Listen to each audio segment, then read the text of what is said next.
Oh god. Please don't crush my pelvis. Please don't crush my pelvis! Xenosaga poses a simple question. What if you couldn't let it go? If you're 30 or getting there anyway, maybe you've heard the name. From like Soul Calibur 3. Xenosaga is an old PS2 RPG developed by Monolith Soft and published by Namco. Wait a minute, that ain't right. Tetsuya Takahashi of Xenogears fame left Square sometime after heavily compromising on his baby, leaving it a shell of a vision, boxed or not, to form his own dev studio, Monolith Soft, with help from Namco. It was his new studio's first game, and it kicked ass, whipping up enough interest to greenlight its 2 sequels, and a whole host of side projects, or you know, franchising. But it's more than its numbers. Xenosaga explores powerful themes, interesting characters, new vectors in RPG combat. It's a campy sci-fi epic and a second chance for Takahashi's grand multimedia vision. It is most certainly not garbage. The games still linger with fans today. They're impactful if nothing else, even to high-profile dudes like Tekken's creator, Katsuhiro Harada. Well, damn, there's gotta be something in there. Let's see how long they take. Oh, son of a bitch. Oh, him. That's just KBash, the man who played one long, complex RPG too many.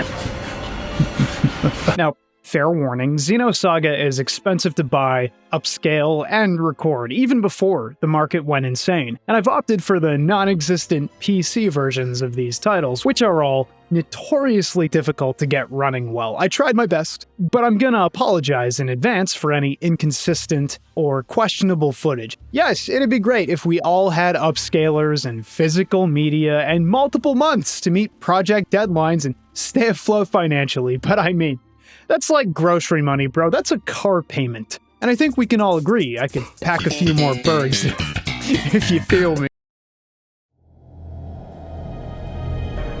Xenosaga I, Dervilles are mocked. Hey, nice! Ooh, nature reference! For all my sweeping declarations in the intro, Xenosaga is pretty tame overall.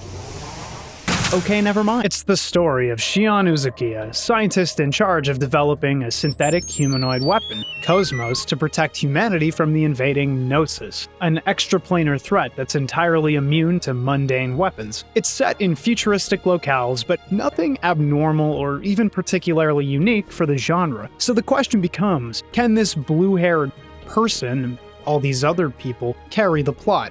Please say yes, please! Xenosaga immediately cues in Xenogears fans with an introductory cutscene featuring the Zohar, unearthed by excavators, and a jump 4,000 years into the future. Humans in space. We're given time to integrate into the world a bit. Shion's not your average RPG protag, you know, just a mousy waif with a big-ass robot arm to make her combat viable. But that just means she's got room to grow. Can't wait to see what they do with that. At the very least, Shion comes off like a person, full of quirks and faults, not some destined super person. In this case, she's pushing her KOS-MOS battle simulations to the very limit at the risk of her safety, driving her team, and especially Alan, her direct subordinate, completely insane. So, we simmer in the kind of brilliant mundanity of space for a while everything truly alien, not biological but extraplanar, drives the tension. The recently acquired Zohar, the eventual Gnosis attack. We even see someone who looks extremely suspicious and definitely not from Xenogears. And all of that stuff is itself grounded by the very banal tensions of unrequited love and bureaucracy. It tugs a lot of strings to pull the player into the world. Also, I'm sorry. I was told going in that many Xenosaga elements were like Xenogears at home, right? Legally distinct counterparts. But bro, that is just Ellie. That's just the Zohar. That's just General Vanderkam. What? That's him! He's a side character, bro, come on! Shion keeps having visions, mostly to do with that little girl, and she definitely reacts to the Zohar. So if you played Gears, you've got an idea of what's going on here, and if not, well, you don't need to know everything right away.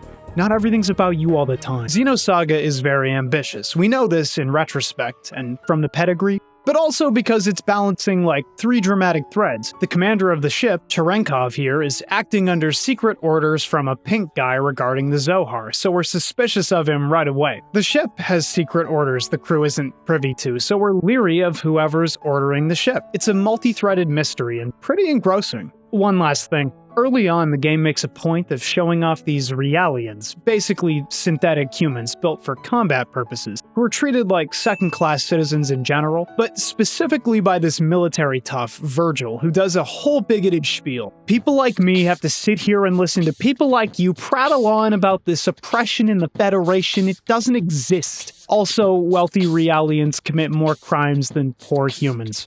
That's a fact, look it up. While we sit there like, okay, the game's gonna do an inquiry into personhood and the purpose of life, which, among the various realians you meet and work with, including KOS-MOS, is basically the thing to watch over the course of the games. Anyhow, Gnosis suddenly attack, phasing into the ship, somehow incapable of phasing through doors. Oh, shit.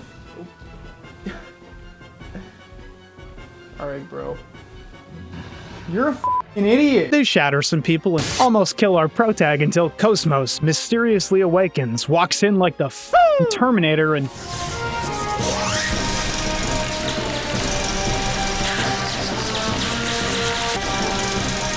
Can you believe they chill out with the KOS-MOS scenes in the later games? I mean, I don't even get... She got the whole damn IP on her back, bro! KOS-MOS is compelling early for more than just her gun. Like you'd expect from a game this intricate, mysteries surround her and her creation. She mysteriously awakens with no prompt or warning to protect Shion, and there's tension in that. The last time she awoke of her own volition, she killed her own creator, Shion's boyfriend Kevin. And she does end up killing someone.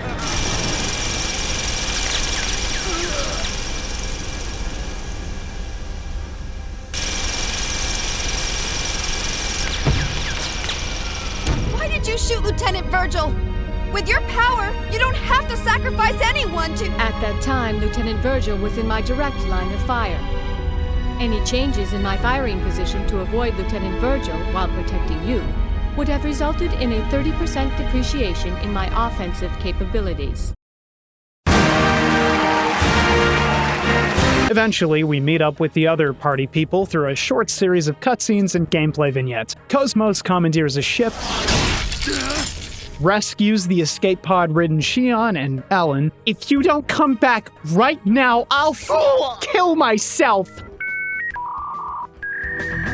And Chaos joins up shortly after. Ziggy and Momo have their own contained adventure and basically crash land into the party. Oh, Junior here. Christ, joins up after rescuing everyone from an attack. So cool, so fine, let's play a game. Xenosaga's core is immediately familiar to anyone half an inch into the genre. Nothing about the basic systems is high-minded or strange. You run through zones, completing puzzles and blowing up objects, and fight through turn-based battles, not random battles. You have to run into them intentionally, and combat is pretty darn recognizable. Simplified dial-a-combo from Xenogears, attack and magic options, jeez! What, do you want people actually playing it? No further questions. Play itself, though, is kind of secondary here. Xenosaga is long, and it burns a lot of its budget on cutscene content. I mean, huge, gaping cutscene interludes, which I love. Mirror, mirror on the wall, show me, define me.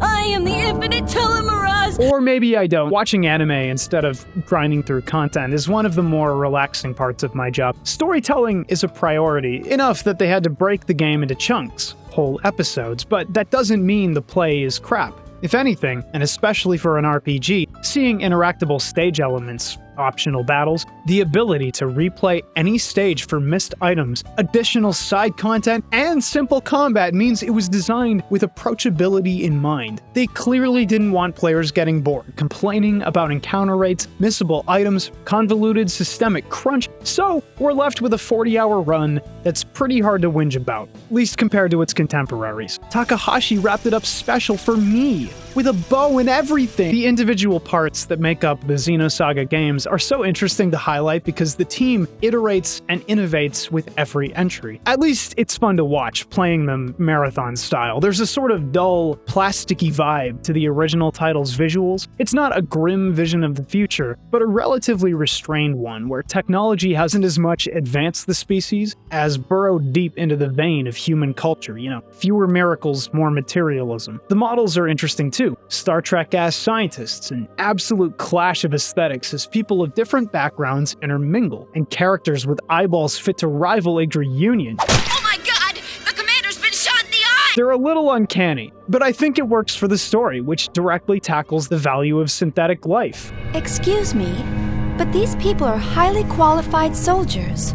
These people? You're treating equipment like people? Bro, you are talking to a brat stall! And if you're having a hard time with the visuals now, don't worry, they get fairly normal in the sequel. And it somehow works less. Xenosaga is dripping with early aughts Web 1.0 charm. This is a game where you receive little emails while the bunny mascot tells you things on the interface. There's a word for this, and it's soul. Despite occurring in a futuristic setting, you don't do much space exploration unless it's for the plot's sake. Most of the game is actually based out of this place, the Kukai Foundation, a multiplex whose various sectors you visit for shopping, etc. during interludes. There's a good chunk of time spent on this spacecraft, the Elsa, as well. The bulk of the game's environments are fairly barren, crushed by time or technology, but the few bursts of color in the ship's private quarters, the visual quirk and charm make it a lived-in space. And the same is true for a particular portion of the Kukai Foundation, with its boutique shops, side quests, and various NPC personalities. And that's critical for carrying the torch Xenogears left behind. Xenosaga cannot commit to obscene levels of detail. It's not a Square project, and the tech was newer, but it saves the texture for where it counts. Xeno is nothing without human lives. Can't complain about the levels. They're there. You are in them. You can blow shit up. I can't get over this mechanic. Many of the levels tell minute visual stories, right? Profane laboratories and dilapidated war zones, but the most you do in any of them is screw around with puzzles. Like real video-ass games box puzzles? Oh yeah, hit me with the good shit! And blow stuff up. To destroy me? You're Tom's friend?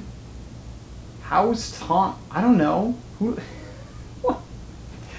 What is it? What kind of somewhat interesting story? Oh. Die. I get what they're going for. It'd be boring, just doing nothing, and I bet they wanted to spice up the moment-to-moment play. To the system's credit, every character can be party leader, so you can watch them perform little personal property-destroying animations. Don't park your car near these guys, they're worse than Street Fighter characters.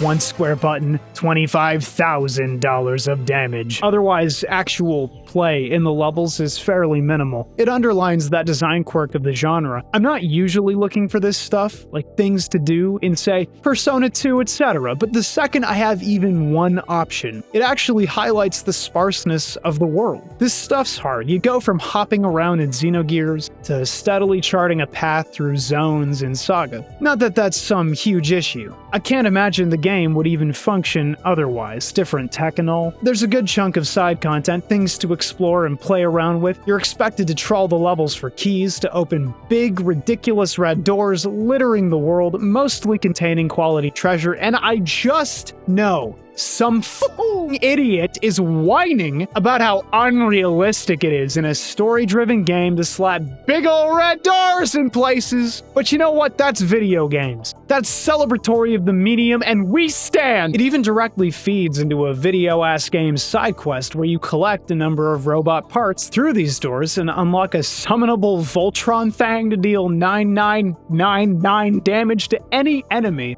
at all, even the final boss. It's like the Master Sword, but optional. I hope you understand that at the very least, Xenosaga knows what medium it's in, and minds that fact. The game kind of expects you to do this stuff too, because these side quests introduce at least one character and a noun that come up in later games you won't have encountered otherwise. So naturally, I didn't bother. You can play extra mini-games, including unlocking a multiplayer mode. Most of this stuff is kind of extraneous. Filler, I guess. Relics seeded into the game to make the purchase more premium. Hard to comment on though, basically only good. Like that deck of cards in your coffee table drawer. You could play Euchre, you could! You won't, but what if? Optional bosses exist if you feel compelled to hunt them down. Man, this game really has it all. Like Digimon Freddy Krueger. But what about fundamentals? You can pick your battles most of the time, but it requires sneaking and abusing the environment to stay out of most fights. Enemies are fairly quick and relentless. Battles aren't new on the surface. Physical attacks, ranged attacks, attacks with different elements, swapping to the front or back line, summoning a temporary power-up, a mech in battle. It's very much, oh yeah, I've done this before, at a glance. You'd think riding a mech into battle would turn it into an extra health bar, but if your character goes down in the mech, they need to be raised later on, and human and mech healing items aren't the same. Spells don't resurrect mechs, so I avoided using it for most of the game because you can't really account for when a boss will one-shot you or trick you with some nonsense. You can just out-attrition every fight regardless without worrying about hopping in and out of your little mech. Otherwise, they're big, tough, damaging, and you save them for important encounters where you can. It's not as cool as Xenogears, but I like the idea of an RPG staying focused on its characters instead of whatever weird tech the characters own. Combat does have a few quirks though. You unlock and allocate new combos over the course of the game. You can control how your characters function in battle, including spell or ether utility, whether to focus on healing, buffs, or damage. That's pretty significant. I like having defined character roles, but it can lead to a character being left out or disrespected if you've got the choice. I mean, that's your terrible build perma-stuck on the character, but it's okay. I'll put it on the fridge. The real shakeup is action points. Not unlike Xenogears and its own point cap for cranking out death blows, Saga lets you combo out by tapping these points with various moves. You can only hold 6, you gain 4 a turn, you burn 2 per basic hit, so the idea is to build up and do a full-strength 6-point combo, but the context changes based on your own personal setup. It's intuitive enough and not particularly punishing enough that how you manage your action points won't really change fights over much, except against some bosses. The combo strings you unlock often have elemental damage tacked on, or hit either near or far, so it's important that Saga hands the player the reins. It wants you to be the architect of your success by strategizing, really digging into your characters. I think that's a smart way to get players into characters. Not everyone will resonate with every story arc, especially with such slowly unfolding arcs stretched across 3 games. But if you can transpose a character into a set of combat or utility options, some players will gain new appreciation for them, recognize their value, and celebrate their uniqueness. Action points are an explicit action economy. You can only do so much. You need 4 points to even cast a spell, but the system isn't as restrictive as it sounds. If you have a dedicated healer, they probably won't need to cast on the first turn, and you can always guard, so any potential or expected clunk tends to smooth itself out as you familiarize yourself with the system. Battles aren't so swingy that it's vital to perfectly manage your points. The system crunch only expands game over game. Oh yeah, there's this rotating tile system that grants bonuses to different actions as the battle goes along. I'm gonna do you a huge favor.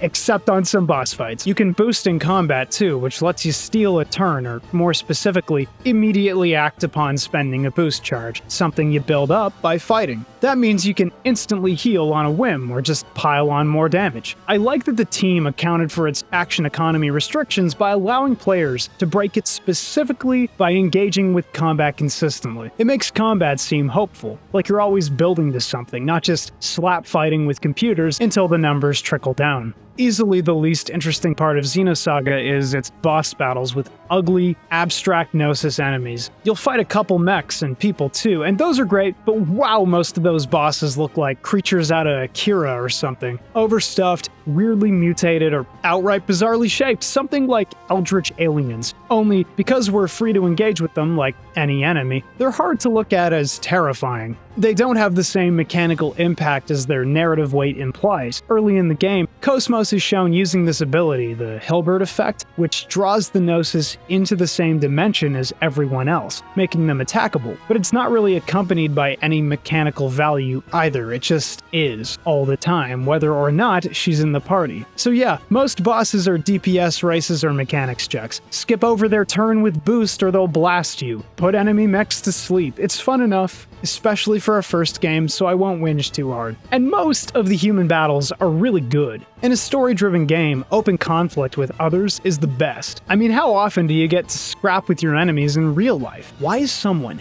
always standing in front of whatever I need at the grocery store? I don't want to give the impression that the system is overly simple, just approachable. Bosses still challenge the player and need to be engaged with intention, with strong character builds. Maybe that's part of what makes Xenosaga so enjoyable, facing down legitimately difficult battles against important people and being made to enhance your own so thoroughly to succeed. Characters aren't damage sheds or ability factories. They're people you're guiding towards success. You are mechanically involved in these people's struggles, beyond just hitting the attack button and showing up for cutscenes. What's an RPG without characters? What's a rhetorical question without rhetoric? What's a pee-pee without a poo-poo? Shion's the chief of development on the KOS-MOS project funded by Vector Industries. Her boyfriend Kevin died prior to the events of the game, and can I just say how weird it is to play as a protag who loves a man named Kevin. Shion's a headstrong young woman, the kind of energetic all-rounder personality you like to see at the helm. She's a total shithead boss when she needs to be, and it's great. Chewing out her underlings, making sure her vice chief Alan can't ever confess his love for her. Cuck! She's also deeply human, eternally conflicted, made vulnerable off the hop as aliens attack the ship during the inciting incident, and the reality of combat, of war, manifests in ringing gunfire. We watch her baptism by bloodshed, moving from pissing her pants to knocking the hammer. Yeah, shoot that shot! You just know she's gonna level up, like as a person, over the course of the games. So I'm instantly on board for more Shion. Also, Uzuki, huh? Shion Uzuki? Like Shitan Uzuki? Okay, so quick hypothetical, ma'am. Say you're in a food processing factory, and the food is made out of people, and there's 2 hungry young folks nearby. KOS-MOS is more or less the real star of the show, at least for the first game. She's doing the flips, throwing the kicks, and hauling a giant Gatling gun. She's turning the tables and saving the party just about every time. Love her, love when she's on screen. There's only one problem. The developers thought it'd be real funny if she had a trash speed score in every game, so she's never superior to anyone else, and even loses out in general combat utility despite being a walking Swiss Army knife of murder implements. There's this guy Chaos. That's Chaos with a lowercase c. Okay. He doesn't think he's important enough to deserve proper noun status.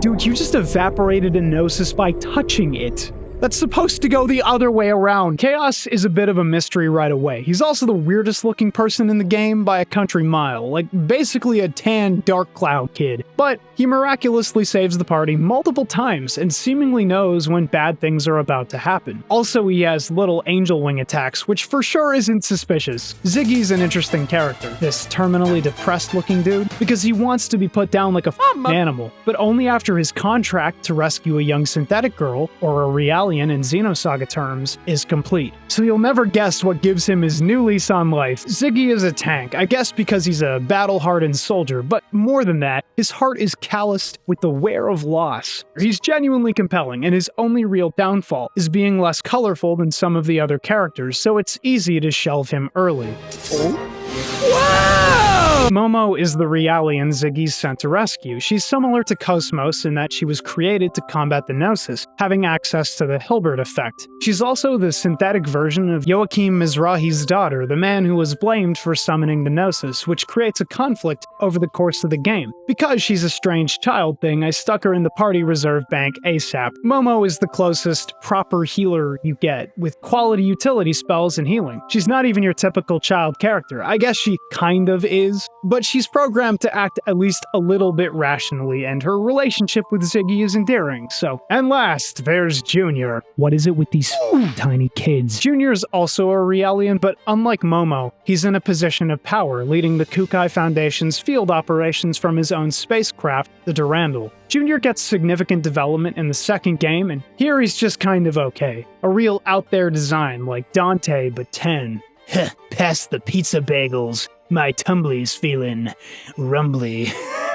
According to the wiki, he's an avid reader and an intellectual. But you never know that without the wiki because he's the resident hothead in just about every scene he's in. Though Shion is employed, like her tag-along Alan, by Vector Industries, the party coalesces pretty quickly into a unit working with Junior and the Kukai Foundation. It gets into space politics and chain of command disputes, but those are just background noise informing the actual story, which unfortunately only unfolds in chunks. Different characters' value levels will rise and fall as you play, like a Xenosaga character's stock market. For example, Ziggy here matters, and his story is really compelling right away. But he fades slightly as the games go, enough that the bulk of his backstory is relegated to a mobile game. So try not to sweat about equal rep, okay? Game dev is hard, and things fall through. The key feature of this first title is KOS-MOS herself, which is a huge benefit to the game. Emphasis on huge. She's on the cover, she's the thing, right? But the story is much more about Shion and other characters by the third entry. And that flat out sucks to experience firsthand. KOS-MOS is great for selling Xenosaga. She kicks ass, gets most of the crazy action sequences. She's quirky, like a much more dangerous Aegis. In the very first area, right after the Gnosis attack, KOS-MOS blasts through an anti-Realian bigot to secure a kill because it's calculably more efficient than saving him. She even has a conflict early with her programmed mission in protecting Shion, where Shion needs to threaten to kill herself to get rescued. She's not this perfect badass, she's still learning to be reliable, wrestling with her programming and how it interfaces with human beings, and we're gonna get to watch her become more human.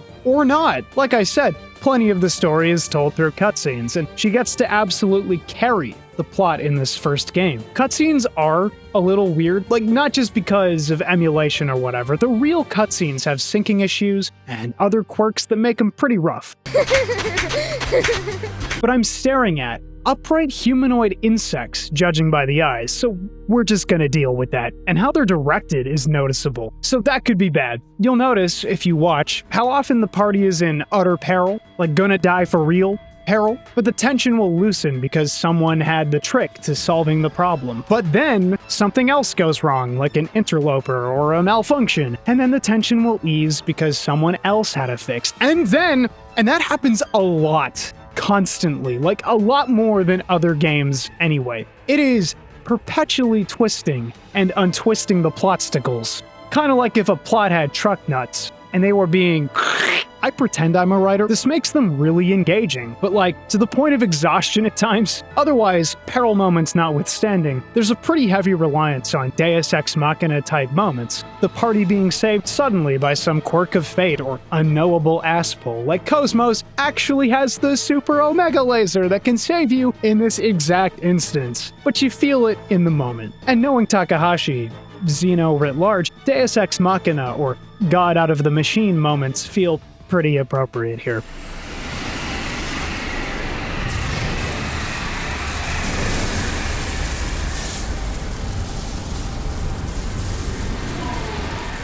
The party rapport is fairly strained, just by the general clunk of how they panned out. Designs haven't been iterated on, early PS2 stuff gets a little weird, and it swaps between rendered cutscenes and MP4 files or whatever equivalent alongside a healthy dose of text. But the party's still getting to know each other. I like listening to the old captain of the ship, Matthews, call everyone stupid. You moron, you moron, you moron! I like how Chaos is obviously not normal, absolutely weirder looking than anyone else. Video games. The game takes its time to show off character flaws and weaknesses, like how Ziggy doesn't enjoy being medically assisted, but how he'll fold for Momo. How Shion isn't just a shy, sweet person, but genuinely aggressive, hates her brother, is probably getting canceled on Twitter for perpetuating a toxic working environment. How Junior loses his temper despite his cool guy shtick, and Momo still has enough childlike tendencies to not be a perfect robot. They're easy to like when they're people.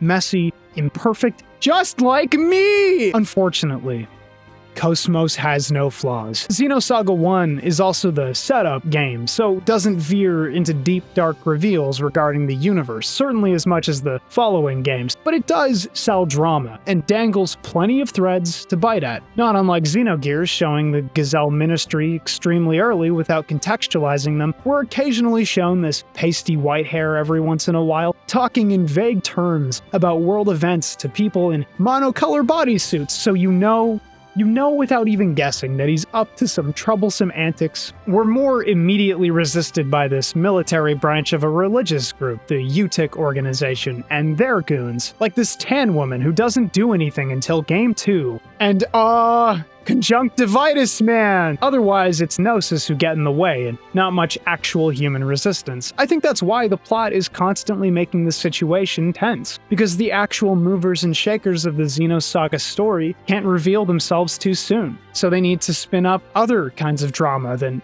interpersonal conflict. That said, one walking interpersonal conflict does drive the first game's plot for a good while. Cherenkov, the commander of the ship Shion's assigned to, ends up hanging around with them, though he's unplayable. We know he has an ulterior motive thanks to that early reveal, so he's basically a walking time bomb. You even have to bring him dinner. I don't want to bring him dinner! He goes to shoot KOS-MOS early on, being reminded of that previous prototype that killed Kevin, but can't bring himself to pull the trigger. He grows progressively sick throughout the game, enough that he starts fading. Like, out of plane. So we know the Gnosis got him and his time is short. We watch him murder a group of people, admittedly in self-defense, but something's clearly wrong with the guy.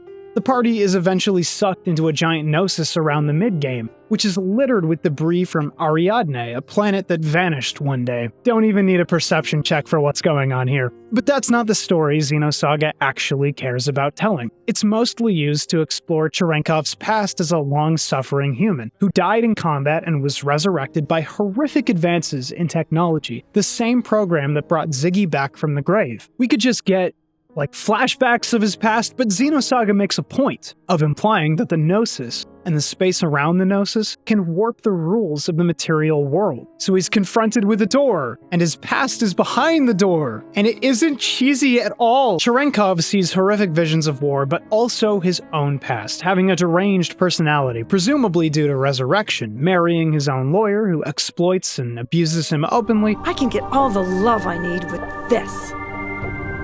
And killing her, leading him to a cycle of clashing with society, murder, personality reconditioning, ad nauseum 3 times because he's deemed too valuable to dispose of, apparently. But he even gets his human rights demoted to that of a Realian, subhuman. Of all my questions about the overarching plot of Xenosaga, Cherenkov's story is at the heart. There's a genuinely compelling narrative about personhood, synthetic life, man-made nightmares beyond comprehension, empathy, etc., and all of it is more or less dropped or shuffled off in the name of the grander plot for the next 2 games, which sucks because this drama is compelling. The art is speaking to me, bro. I'm feeling the sci-fi vibes and not just Xenogears vibes, regurgitated. Secondhand waves. Oh, also you put him down like a dog.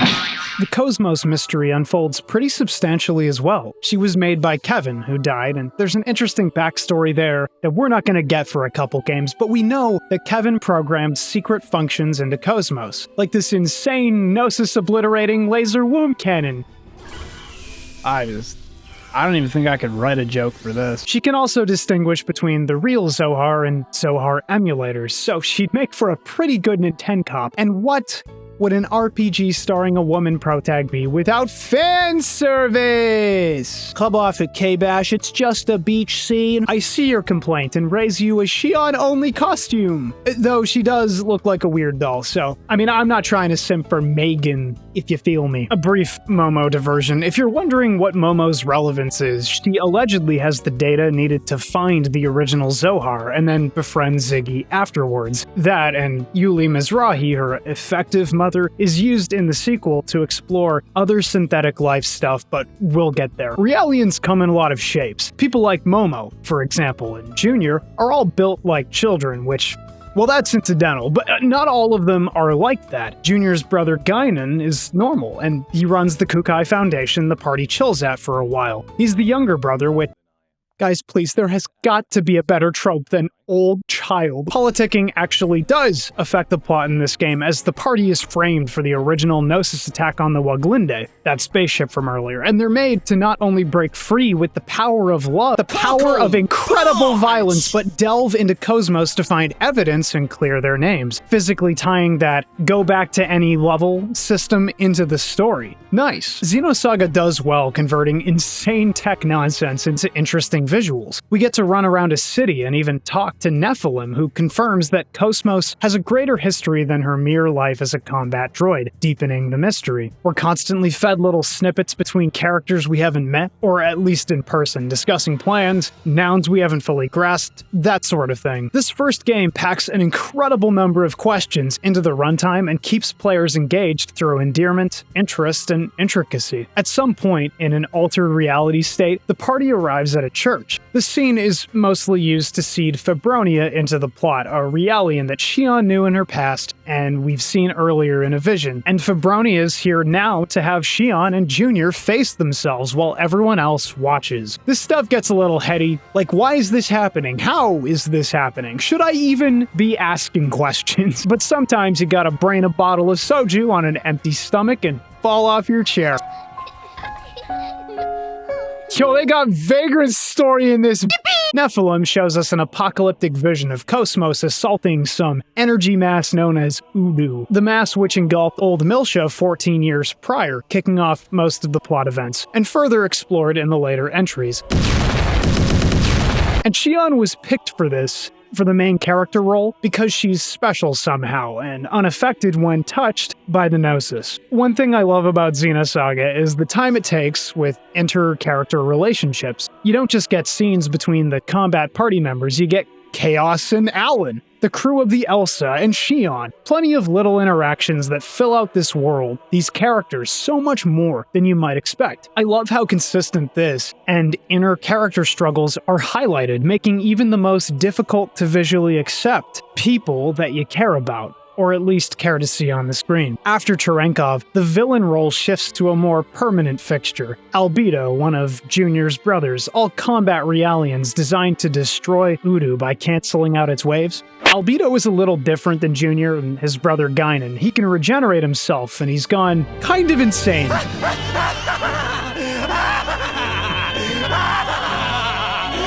Y'all can keep that to yourself. Albedo uses the Song of Nephilim, a space vessel that generates a special wavelength resembling a song. And it's a weapon as well, but ignore that. The Song of Nephilim attracts Gnosis, who appear and make a big ol' mess of everything. And Momo is captured as well, leading to perhaps the most disturbing scene ever viewed by a young fan. And funniest by a 30-year-old man, aka me.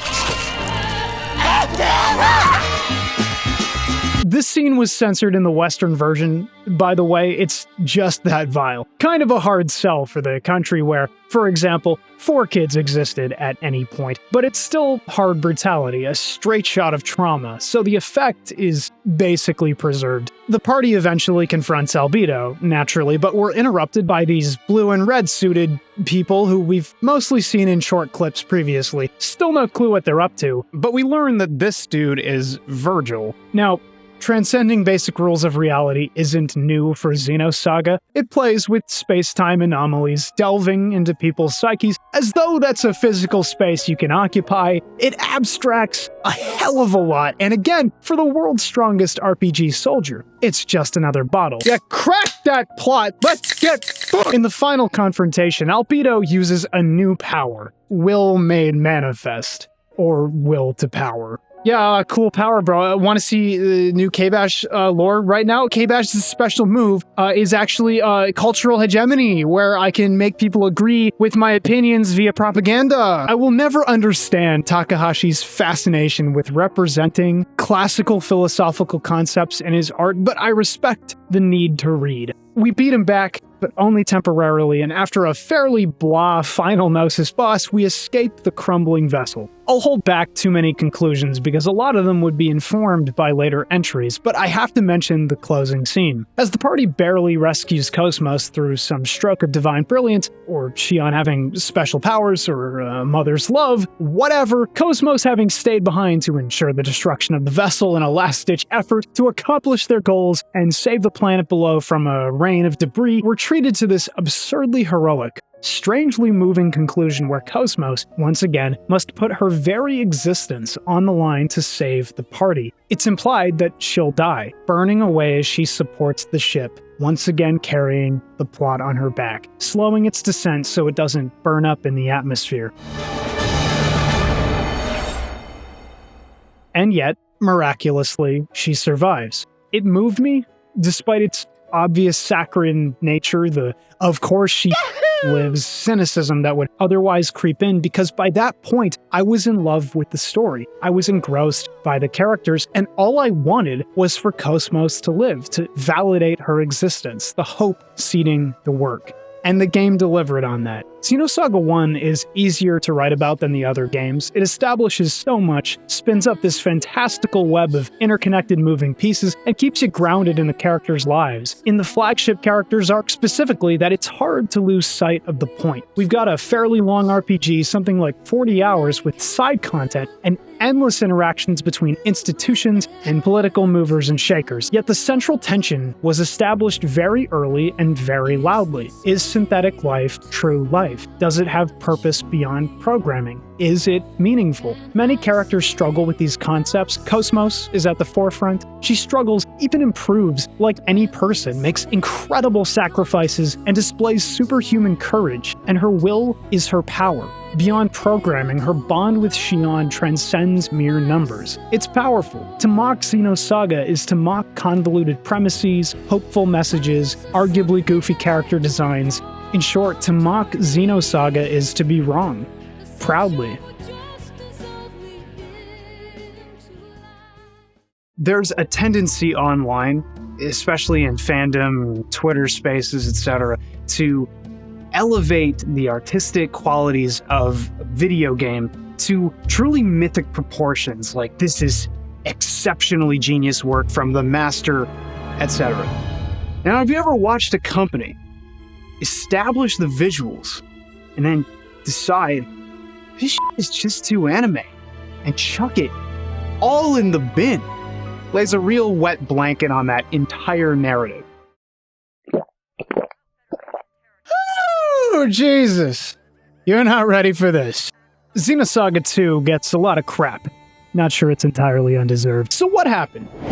That's realistic! What happened to my Idri Union eyes? What's this combat system? What happened? Let's get into a little dev history. Tatsuya Takehashi directed Xenogears, a project of incredible scope. A heckin' chunker mega work that needed to be crushed into something saleable, losing aspects of its potential final self in the process. Xenosaga was Takahashi's chance to do things right, starting his own company, getting Namco to publish. Xenosaga was originally planned as a 6-part series, but as you'd expect, when creation meets the market, money matters, and infinite development cycles aren't feasible. Takahashi stepped down as director for this sequel, which probably means more than just stepped down, but let's ignore that. Saga's remaining parts were squished into a mere 2 titles, leaving the trilogy, not unlike Xenogears, a representation of some grand platonic ideal self. The sales tanked from 2 on, and this title in particular was criticized pointedly for all kinds of things, but what do you do when your leader can't lead? Creatives need limits, at least in the video game market. It's deeply romantic to think every creative given sufficient time and resources can be equally creatively resonant, or that the sheer investiture will pay off necessarily. Regardless, Saga's now the least notable of the Xeno series, and maybe it didn't have to be that way. We intro with a tutorial segment featuring this guy named Kanan. Okay, and Chaos. This event takes place 15 years before the plot. Chaos?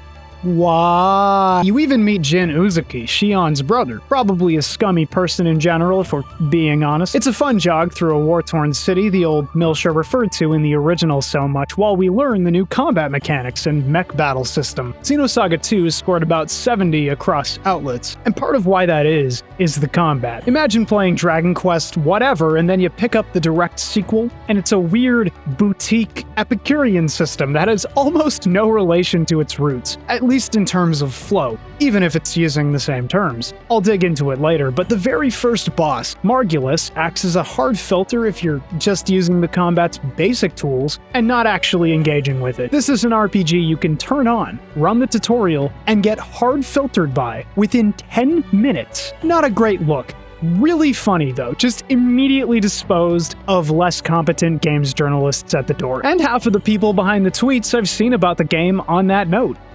Zero fun, could not turn off brain, cringe. But see, the difference between them and me is I'm getting paid to play. And that pattern actually continues going forward as the bosses get increasingly specific in required strategy, or increasingly punishing if the player gets lazy. I can respect that to a point. It's so easy to turn your brain off in turn-based systems, so making fights feel threatening, even vital, bestows a level of importance to the regular play, which pairs well with the non-random battles and shorter runtime. Winning has so much more to do with mechanics than raw levels, stats, even builds, as long as you know what you're doing. It's really not that bad, but it feels punishing and confusing to learn. Definitely not doing itself any favors, anyhow, or nearly enough onboarding. The UTIC organization was invoked frequently in the original game, but now it's at the forefront, enough that it's Jin's focus in the flashback intro. Apparently, the UTIC organization is a cover, or front, for some other entity, and we're gonna learn all about him through Margulis, the pink guy, who, maybe surprisingly, is a religious zealot serving this Pope-looking individual. Sorry, literally the Pope. The Pope, though, of interstellar not Catholicism? I wonder if fundamentalists were as pissed about Xenosaga as they were with Xenogears. Okay, get in the cuck shed! The game picks up where the first left off. Ziggy, having successfully brought Momo back, needs to deliver her and her data to Yuli Mizrahi, and Shion needs to get back to Vector, so they go their separate ways. Shion finally meets up with her brother, Jin, who lives in the darlingest little Japanese home. Shion, hey, come on, I know you have your differences, but those aren't your possessions! Meanwhile, the Chuckle friends get shot at in a drive-by!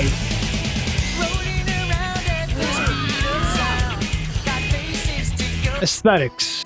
Ooh, they grow on you? I'm sure someone thinks they're a raw upgrade over the first, but it's not the best play to hard swap in the sequel. People don't like change. Episode 2 is going for a more photorealistic vibe, especially in certain parts of the game, thoroughly grounding the sci-fi universe in grass, rocks, and dirt. Things aren't dull or plasticky anymore. It's hard metal bathed in light, smooth and clean-cut alien fixtures, plenty of glowing lights to put a futuristic spin on things that might get a little overly real in places, especially for a series with big eye syndrome. The models are the most realistic of the trilogy, and man, it's jarring coming off the first. Like, bro, that is not Shion.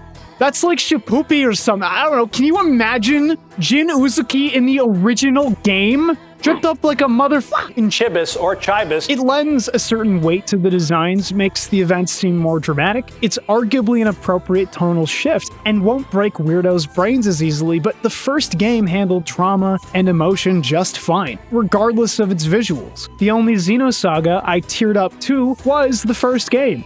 At least Shion's actually got drip this time, even if the rest don't. I've been highlighting through these past 2 sections mostly sci-fi visual stuff. 2 creates a believable, compelling environment, but Xenosaga, all of it has an acute interest in the natural world. Even the first game took a bizarre detour into a deeply shadowed forest area with light filtering from the boughs above. Nice, even if it was undercut by an insipid mascot rabbit.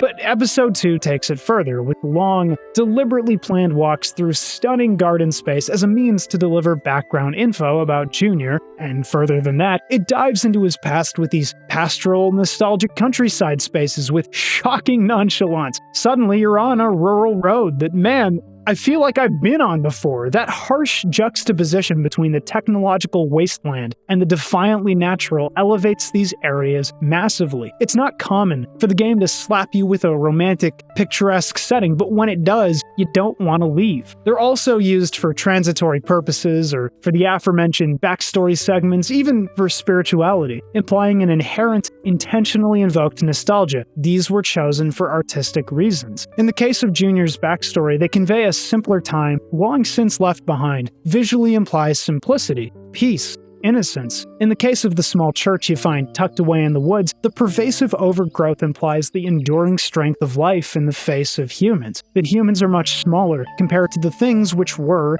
and which will remain long after. You can see it in the church itself. Ancient, yes, but drowning in greenery. Notes that were eventually returned to in Xenoblade writ large. That's what I love about Xenosaga, the sappy, heart-tugging sensibilities, and the badass sword fights. Oh!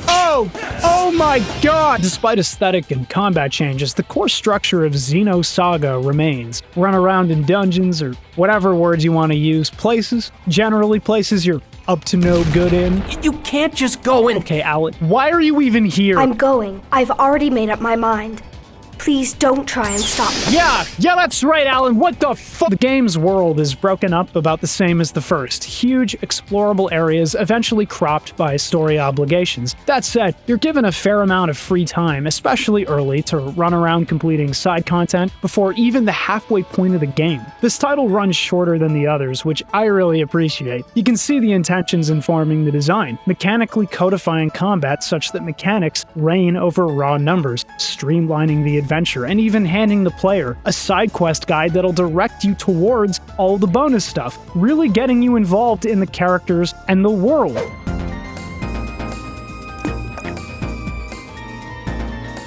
Maybe let's actually just play the game. You solve a lot of puzzles in Xenosaga. I'm not a puzzle fan. I don't enjoy puzzling over things. I would like to proceed to the next room, actually, but instead I'm here, flipping switches and fiddling with improbable, video game-coded, transient challenges. Video games are probably the only entertainment medium where occasionally, at least once an hour, the creator decides to drop an IQ test on the player. That doesn't happen in films. I don't need to rearrange crap to advance to the scene where the man with no name blasts 4 dudes. Okay, that just happens, and it's beautiful. I mean, I'm really getting tired of these. Oh, sweet.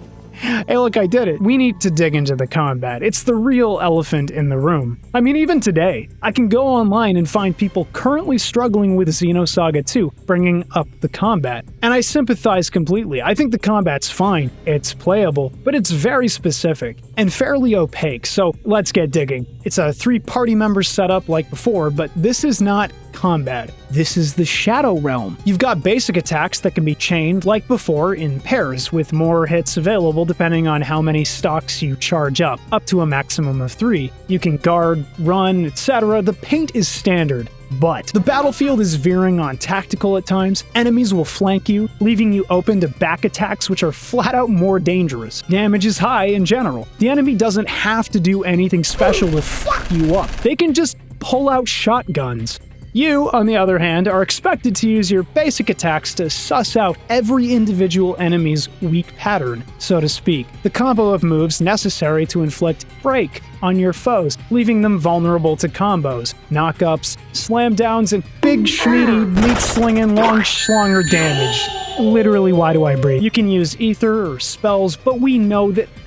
Did anyone not know this? The whole strategy is basically stocking up 3 times per character at the start of the fight, figuring out the break pattern, then unloading with it and a flurry of extra hits, generally using boosts during your turn so other party members can extend the combo and magnify the damage. Some characters can knock foes up or smack them down, and repeated combo hits deal compounding damage, so you can absolutely trash someone, like I said, with only mechanics. The whole system is great for boss fights. The problem is, it bleeds into regular combat. I know, the visuals, the crunch of the combat, the danger, it all amounts to a much more grounded, gritty feeling experience, a totally different texture that I bet some fans fall in love with, but the sheer tedium of having to take these fights seriously through every dungeon does grate on the nerves. There's a point where you should, in your RPG, simply be spamming AoE elemental spells to burn down trash mobs, but here, oh no, Shion and the gang gotta take everyone seriously. Hey devs, sweet, awesome, you elevated that mook to legitimate threat status, mechanically implying that we're all people and our team isn't full of superhumans. Except KOS-MOS and some others who totally get disrespected and underserved narratively by the system, but ignore that. This is still an RPG. You still fight loads of battles, and grinding regular encounters out with intention is never going to feel good past hour 4. It gets old. You tend to hit a point in RPGs, even tabletop, where things that were once problems for the heroes eventually aren't. And shouldn't be, because you've fought and grown as heroes, you know? Xenosaga throws that simple joy of the genre out. And maybe that's fitting for a second game, But this is a one-time deal, guys. Regardless, boss battles are well served by this system. Like, it was probably designed with boss fights before anything else. I mean, who hasn't built up their Jin in Golden Sun and unleashed a torrent of summons? That's the stock system, basically. Building up and breaking it all down is exactly the kind of vibe Xenogears pushed in its mech combat, and the stuff that makes turn-based combat compelling. Having something to work towards instead of merely using your moves, the game within the game. It's probably the best part of Xenosaga II, landing increasingly powerful hits on a boss like you're really shoving them further into the dirt. 12 feet under, double dead. Mech combat hits okay. It's a simpler system and moves fast. Like, it's a lot more fun to actually engage with because it's a break from the tedium. You pick a move, you do it. No combos, just build up a little power bar through attacking or passive means and unload bigger moves when you can. And they're not even really necessary. Every enemy, and this goes for regular combat too, has a weakness. It's just that in mech battles you have limited access to weapons, beams, guns, etc. Less elemental business going on in general, and so among your moves you can pick and hit, find the higher damage one, and don't stop shooting. I got tripped up early in one fight because I didn't understand the piloting mechanics, so let's make this clear. Nobody can cast spells in a mech except for Momo's mech, and she needs to be trained in what you're casting for the mech to use that stuff. So don't be me and neglect your characters intentionally. Like the first game, Xenosaga allows players to build their squad up however they like, and even more freely this time. Like, you end up tapping into a pool of licenses, basically different schools of magic, and slotting up your character as creatively as you want. So take all the healing spells, buffs, and debuffs, mix and match, who cares? Xenosaga wants you to use who you want, how you want, and characters come and go. You're ultimately made to use everybody somehow, or you'll end up like me, battling a pair of mech bosses with no healing spells to my name. I hear you. KBash, it sucks when you're not 100% in on whatever game you're playing, and fair enough, but judging by how the story unfolds over these 3 games, I don't know if they were either. One thing fans really didn't like on release was the decision to swap out roughly half the voice cast, which can only be catastrophic for a multi-part, story-driven game. Fans are gonna have questions. I don't like to bring up voice acting a lot. Like any aspect of production, it's a weird, chaotic gig that not everyone can last in, regardless of skill or talent. And I trust that hardline anti-English dub people will suss out an undub patch online since they're already down the rabbit hole. Many of the original cast members were solid all around. The only change that really stung for me was Chaos, an already bizarre character made somehow less appealing by swapping from this Everyone has at least one skill that they excel in over all others. to Yes, that's right. We need to protect them from the coming crisis. God damn, someone sucked every last ounce of soul from his body. Poor bastard. At least in KOS-MOS' case, it serves the plot. Don't get me wrong, I think she looks ridiculous, worse than the original, and I'm not sorry. And it sounds like a different person too.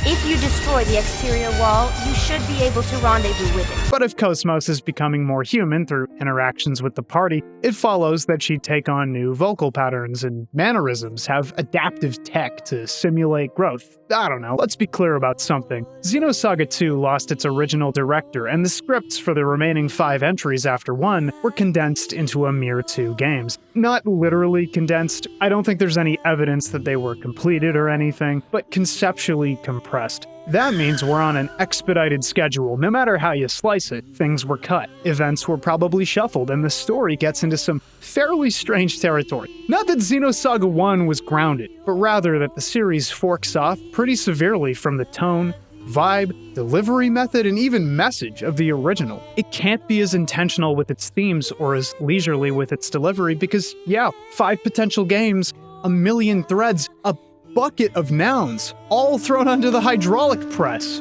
So how's that play out? The party, en route to deliver Momo for analysis and routine maintenance, is attacked by the UTIC organization, a pair of their mech operators, and this woman who only spoke a few lines in the first, Pellegrini. They're driven off by the party in tandem with Kanan, who swoops in to assist. While this is happening, we learn that Gnosis are killing off whole planets, just wreaking utter havoc on the universe. The writers, knowing this is way too broad scope to worry about meaningfully, shifts the drama to the protagonist, Shion, who's pissed that Vector has their own plans for KOS-MOS. Heading into town, she meets up with, finally, her brother, Januzuki. Bro, you've officially evolved from dripless to drip minus.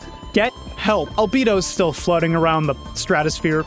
The plot, mostly because he's got regenerative powers, and peace talks between him and Guinan go poorly, but we kind of expect that. Can't take a dude that creepy and expect a simple talk to resolve, traumatizing a child. Endless murder! Albedo is also involved with Utic, but more choosing to cooperate with Margulis, who serves a greater religious body, Ormus. Their ultimate goal is securing the Zohar, and so the hunt is on.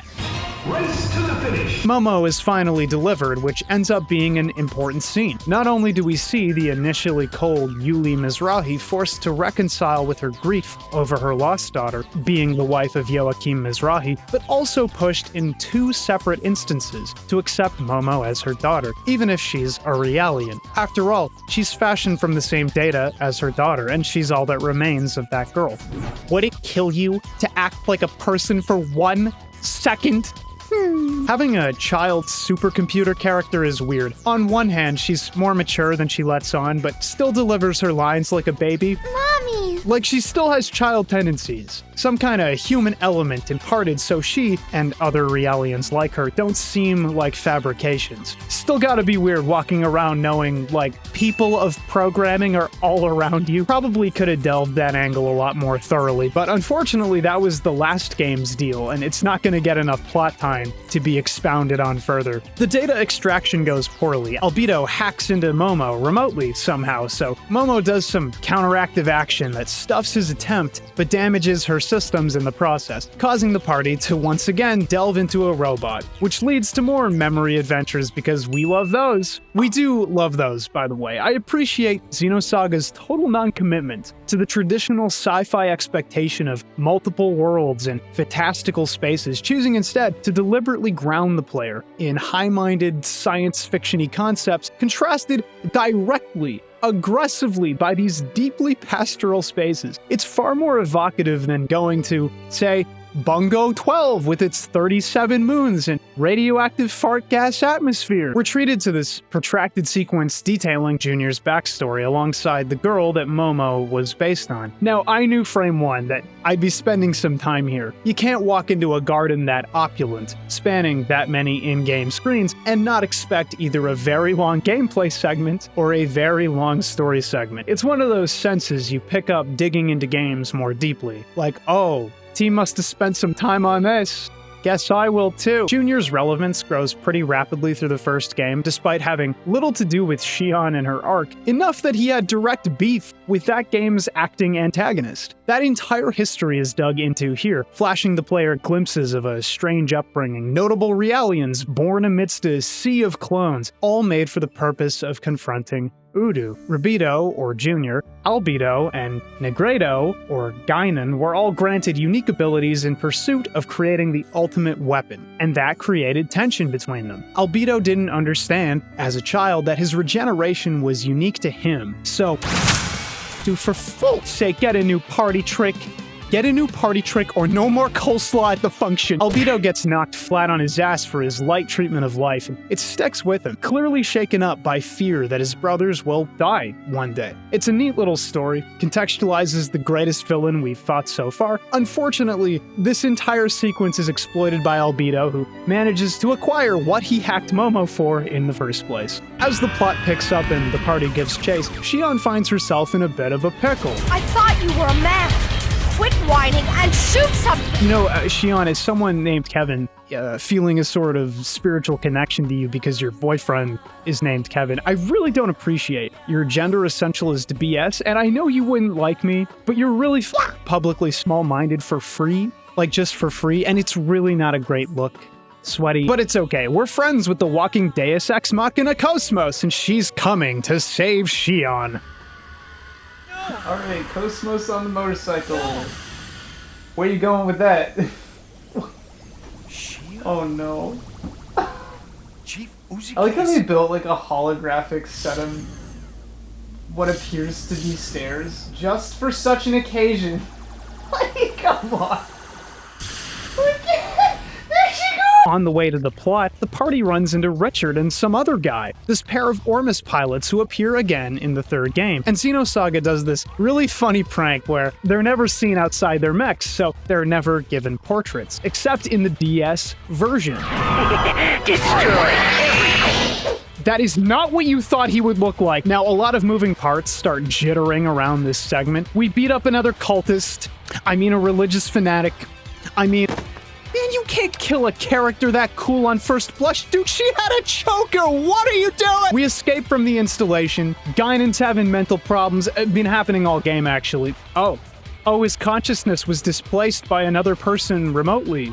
Well, I have no issue with that. We land on Miltia in pursuit of the Zohar. Jin takes center stage to explain that he has plot relevance and knowledge beyond most characters. Joachim Mizrahi did not actually cause the Miltian conflict, or at least wasn't directly responsible for the outcome, but received funding through a dummy corporation owned by a man named Heinlein, a cardinal of the immigrant fleet, which, ignore the noun, has direct ties to Ormus, the religious group, and the Utic organization, the military branch of said religious group. This gets fairly complicated and beyond the need for a full retelling, but in short, we gotta stop the church. Here comes the church.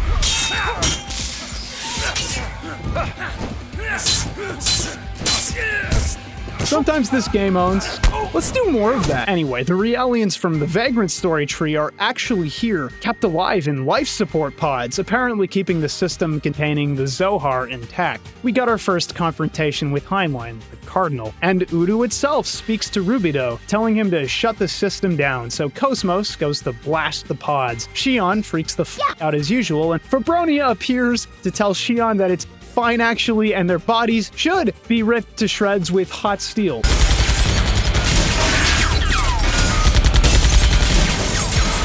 Finally, they can rest in pieces. But too late! The Zohar is inside the mech now. Already got out of there. Don't worry about it. Dimitri steps into the active villain role for this title. He's the creator of Junior, Guinan, Albedo, all of them kids. And he designed Guinan as a vessel for his consciousness, so he somehow takes over Parliament and begins to further his strange designs. You can see how this game gets a little confusing, yeah? Not only are 3 to 4 factions vying for control of any given situation, those factions all have various characters, subordinates, whatever, each with their own arcs, relations, etc. This really could have used the 6 originally planned games to expand things in a more digestible way, because these pieces were originally put in place on set trajectories that got all and even then, we've got Fabronia over here choosing to suddenly appear and speak with Shion. Like, what is that? It's not a hologram, it's not anything quantifiable. She can just do that, even though she's not alive anymore. Like a Force Ghost, the plot is kind of like a floating island country, okay? And it starts falling, so all of the people, or the plot elements on the plot, fly up and off because their mass is lower than the plot itself. Just free fall insanity. It's hard to sell a political conflict without having party members directly involved in the political body or really meaningfully affected by the politics, being in the building where it happens. This stuff is loose and abstract. A bad bout of diarrhea. It's hard to grasp at. Why is Dimitri suddenly able to seize control of Parliament? Why a lot of things? At least the plot's riddled with plenty of conflict. It's not just big old groups bumping into each other like bumper cars. Within Ormus, the Patriarch and Margulis have a light conflict that begins Margulis' crisis of faith, something that comes to a head in the third game. Shion and Jin consistently struggle to be a family. I said leave me alone! Shion, come to your senses. You are simply on your period. And it's not really well explained beyond, well, Mom and Dad are dead and Jin wasn't super close and his house is so late. So anyway, you fight at church. Dude, what? Is that a church? I have to wonder if the 6-game Xenosaga would use as many rotating villains. It really is villain of the week out here. Heinlein gets axed by the suit people we've been catching glimpses of, which means the smarmy white hair is probably gonna make himself relevant. But not just yet, because first we need Rubido to steal the final scene again. This final sequence is insane. The party half succeeds at most of what they do, and that's great for keeping the threads dancing, but at the end of 2, Rubito goes alone to fight Albedo, which leads to this annoying, weird final battle that's mostly a gimmick fight. I wish I had commentary about his arc really mattering as the one created with the power to destroy Udo, but Udo doesn't really do a whole lot in this title, or the first, so we've got Rubito's insane backstory figure to deal with instead. Albedo is a creep and mentally unstable, but the games take a good chunk of time trying to redeem him and other monsters in ways I have a hard time grasping the purpose of. Ultimately, Albedo isn't even killed in this final clash, just lingering in the plot like an unpoppable zit. I'm not like the Twitter fangirls, okay? I don't care if you're insane. You're just unpleasant. Do you have hobbies outside of laughing weird and traumatizing people? I don't think you do. Plus, he repeats this one voice line all battle to the point of full nausea. Oh, this pain feels so good, so good! I turn my volume down, it's so bad. Look, Rubito. I'm free. I don't know if I can do this. We fail to retrieve the Zohar, the big bad's given the chance to step in finally, and there's only one game to go. Xenosaga II was good for fleshing out the world, adding more characters, deepening the experience, and showing what could be done mechanically with the core pieces established in the first, taken to the next level. But it feels mostly superfluous in retrospect, an entry with some incredible scenes and plenty of rushed stuff. Orgula, name had to be someone until she was relegated to one pump dump status. Rubito, all these guys' backstories matter to a point, but at the expense of KOS-MOS and Shion getting more screen time, getting more at all with their characters. This kind of feels like Xenosaga Junior Edition, or like the series is wrestling internally to pick a protag. I appreciate complex parties, but it's never ideal to lose focus when you're crafting an experience, a consistent narrative. All that's left is to see how 3 ties it all together. Xenosaga III had a lot riding on it, both in terms of sales and the burden of wrapping up a story, with fans that are 3 purchases deep. It's a lot to ask of someone, maybe too much for director Ko Arai, who took over from Takehashi from the second title onward. This is an individual who handled map design in Xenogears and, after Xenosaga, would work on level design and, quote, structural art in Breath of the Wild, among others. If nothing else, it's an interesting lens through which to view the game. It's worth noting that while Takehashi was largely absent from 2's development, he returned with an expanded role for 3, albeit not in the director's chair, mostly handling scenario stuff, and it's that tension that ended up defining the broader Xenosaga series. People tend to like this final entry better than 2, which was confusing, highly mechanical, not as immediately rewarding to pick up and play. Like getting into your first fighting game and you picked BlazBlue.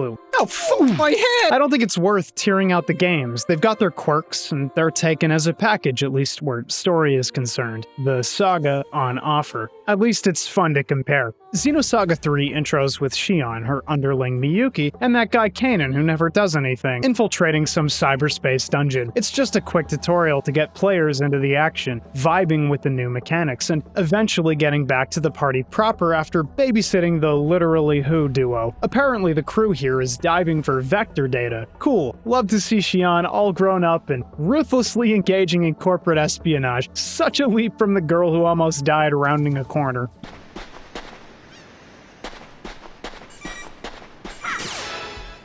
Every year I say, this is the year I take a break, take a vacation, whatever. And this is the closest I get. Beach scenes in summer games.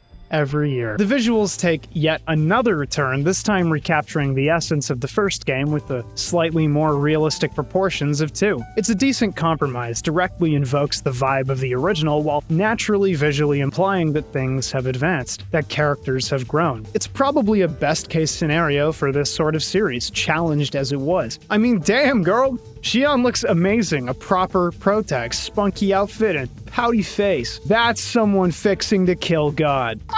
Oh, they don't do that? What? But my tropes! One very noticeable change, like level 1 noticeable, is the attention to camera work, or framing the scene, even just the raw environments. 1 was much more cramped visually. Things were practically top-down to account for sneaking, evading the Gnosis, infiltrating facilities. It made sense contextually, but wasn't very evocative on its own. 2 changed things by pulling back slightly and creating a sense of imposing grandeur in the world's general construction, though it was a bit of an odd shakeup considering the expanded need for stealth strikes on enemies. 3 proudly shoves incredible views and vistas into the player's face at multiple points in the game, casting the player as small in the bigger picture, but still the central figures. It's your party's time to act in this wide-open universe. Am I reaching? Maybe. Do I like the visuals? I think they're f***ing brilliant. Another game, another set of overworlds to travel, but due to plot events, this title jumps back to some strange places, and you're mostly stuck dealing with the raw plot as opposed to, dicking around with fish or whatever. Though you can always double back with the EVS unit here, letting you delve into old levels and grind, treasure hunt, whatever else you weirdos get up to. Keeping up with its early aughts tech business, you're forced to play this ridiculous minigame Hackox, where you walk...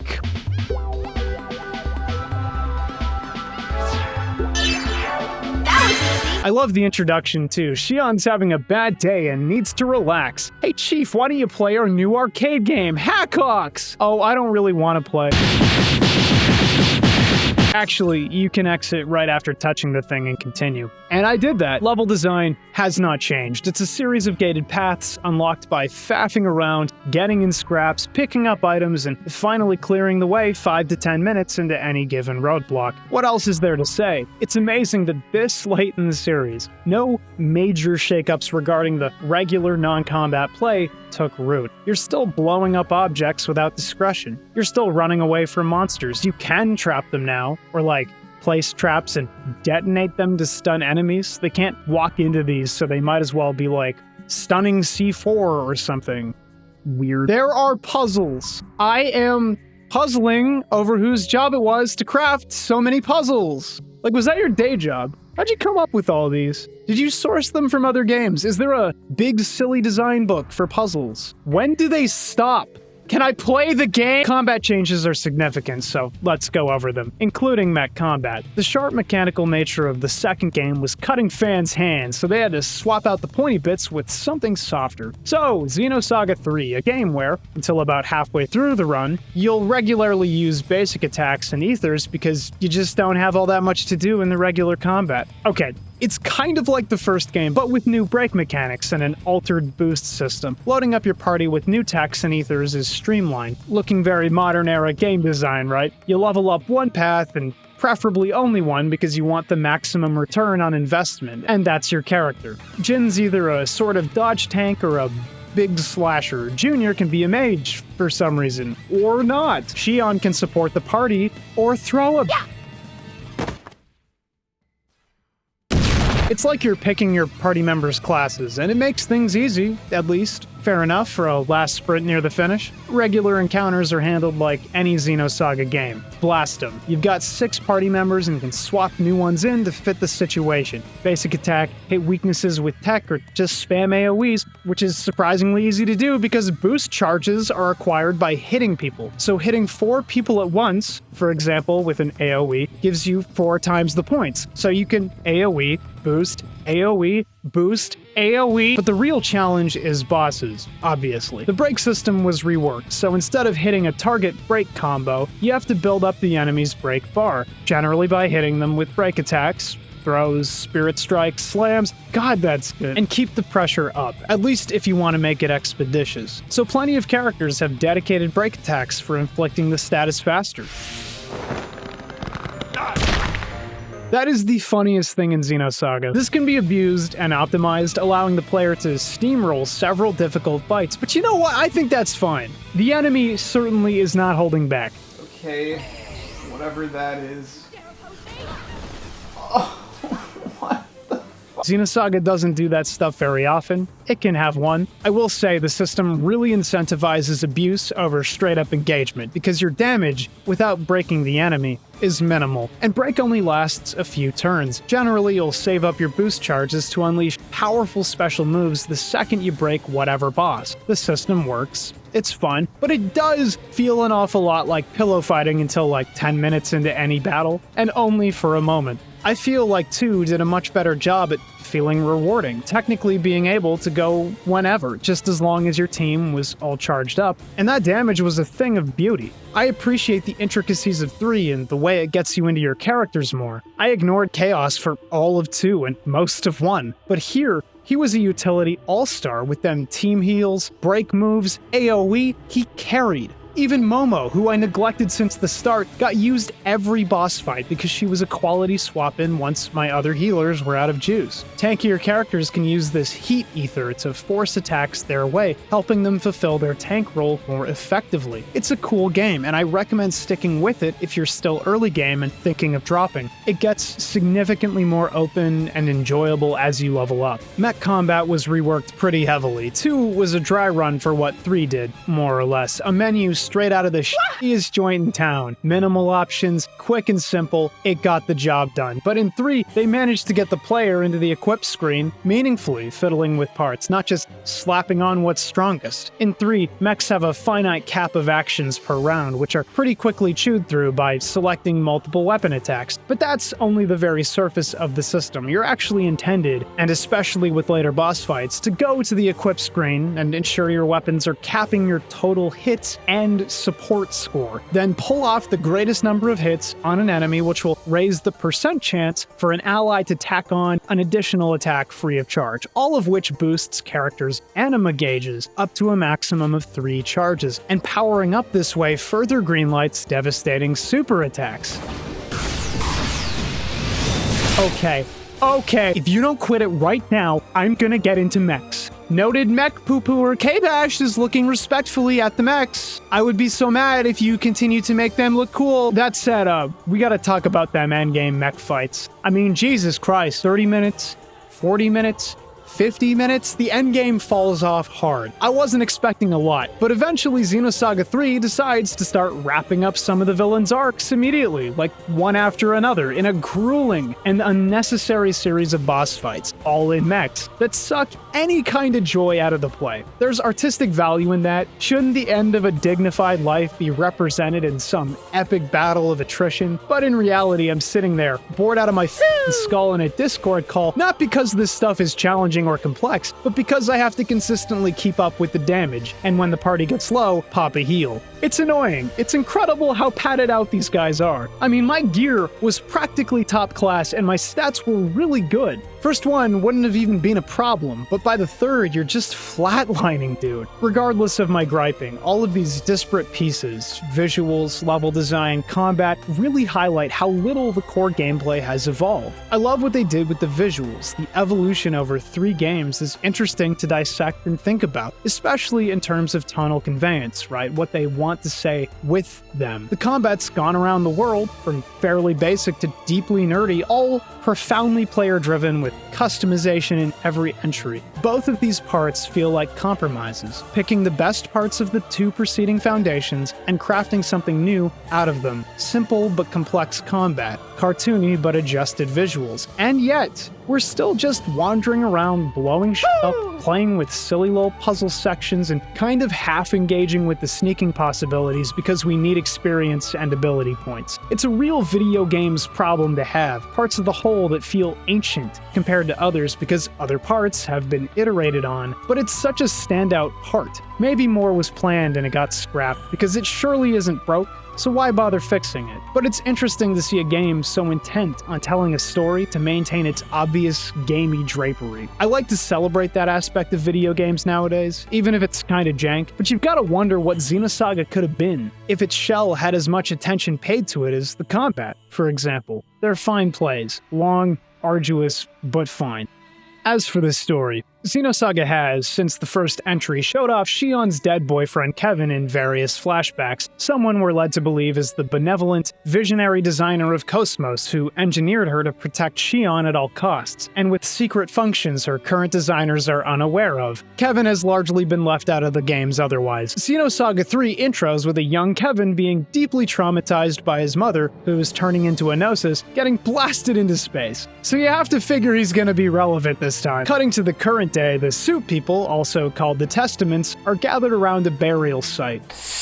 Did I just catch y'all sniffing a tomb? Back with the people who actually matter, Shion, Miyuki, and Kanan virtually raid Vector for data. And it's revealed that Shion's out on some beachside getaway, chilling. The sheer envy, bro, come on. She left Vector, stepping down as chief, feeling responsible for... I left a hole here in my script, and it's only briefly alluded to in this segment with the mention of Gnosis terrorism, but this is all to do with a side story not published in the main trilogy that was released for free on the Monolith Soft website in Japanese only, though it's been translated since, called Xenosaga A Missing Year, which honestly I don't even need to go into because it's pretty short, but let's just say it involves a guy from Toronto. Shion's called to action when Alan rings and mentions that progress on the KOS-MOS project is being halted. She can't stomach her life work, her boyfriend's life work, and practically her daughter being scrapped. Meanwhile, the other half of the party goes to Rennes-le-Château, the seemingly cutaway landmass for research purposes, but they're intercepted by Margulis. We beat him down in battle, but end up plummeting topside while he escapes. On 5th Jerusalem, which really is not a great name for a city if we're being honest, Alan fails to express his love.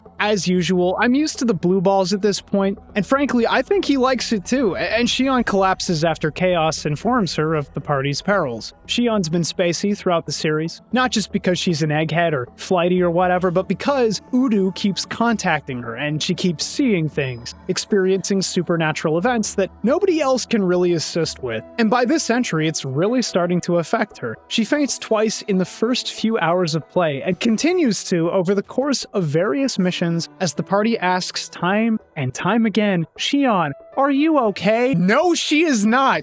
She's a concussion risk. Tape a pillow to her head and leave her at home. For f***'s sake, who's planning these adventures? Shion goes with Alan to see KOS-MOS in a demonstration of new vector weapon Telos, a clone of KOS-MOS that outperforms her in just about every way. And Omega from the last game, whose pilot absolutely mops the floor with KOS-MOS.